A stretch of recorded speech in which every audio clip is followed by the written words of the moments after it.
षष्ठ जिला परिषदर दशम साधारण अधिवेशन षष्ठ जिला परिषदर दशम साधारण अधिवेशन बुधवार सकाळ 10:30 समय जिला परिषद सम्मिलन कक्ष सृजन गृह में अनुष्ठित हो जाइछि। एथिरे जिला परिषद अध्यक्ष इंजीनियर देवाशीष पट्टनायक अध्यक्षता करथिले। मान्यवर विधायक नयागढ़ डॉक्टर अरुण कुमार साहू, मान्यवर विधायक खंडपड़ा दुष्मत कुमार स्वाई, मान्यवर विधायक दशपल्ला रमेश चंद्र बेहेरा, जिलापाल अक्षय सुनील अग्रवाल, जिला परिषद उपाध्यक्ष विष्णुप्रिया बेहेरा, मुख्य उन्नयन अधिकारी लग्नजित राउत प्रमुख जोग देइथिले। कार्यसूची अनुसार आलोचना करा जाइथिला। प्रथमे शिक्षा अधिकारी ठारू जिला परिषद सदस्यों प्रश्न थिला केते विद्यालय रे शिक्षक जो स्कूल रे प्रारंभ रे योगदान करी सही विद्यालय रे कार्य करी आसुछंती अबा केते शिक्षक सही एका विद्यालय रे योगदान करी अवसर ग्रहण करिछंती।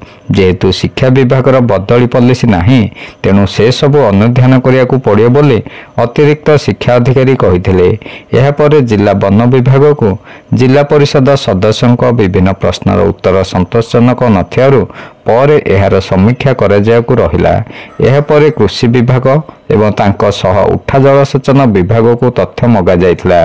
पीएम किसान सीएम किसान में 1,12,554 जन हिताधिकारी उपकृत होइछंती। बोरवेल पोखरी किसान सेवा केन्द्र बिहन सार इत्यादि विषय रे पुंखानुपुंख भाव आलोचना होइथिला। उद्यान विभाग प्रधानमंत्री फसल बीमा योजना, पुराणा आंबर चारा, गेंडू फूल, लेमग्रास, छतु चाष उपरे विशद भाव आलोचना करा जाइथिला।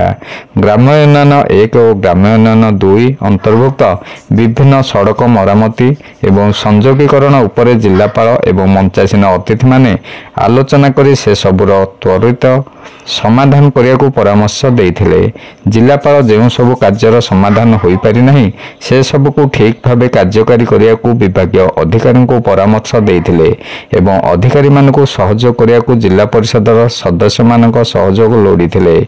नयागढ़ जिलार उन्नतीकरण दिगरे समस्त मिलित सहयोग आवश्यक बोले प्रकाश करथिले।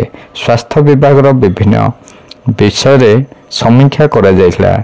शेष रे मुख्य उन्नयन अधिकारी समस्त को धन्यवाद अर्पण करथिले। शिवनारायण दास का रिपोर्ट।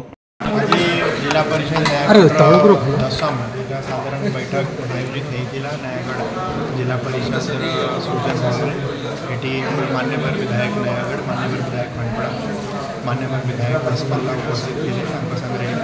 मीटिंग अध्यक्षता करते जिला परिषद चेयरमैन इंजीनियर देवाशीष पट्टनायक महोदय, वाइस प्रेसिडेंट मध्य उपस्थित थे।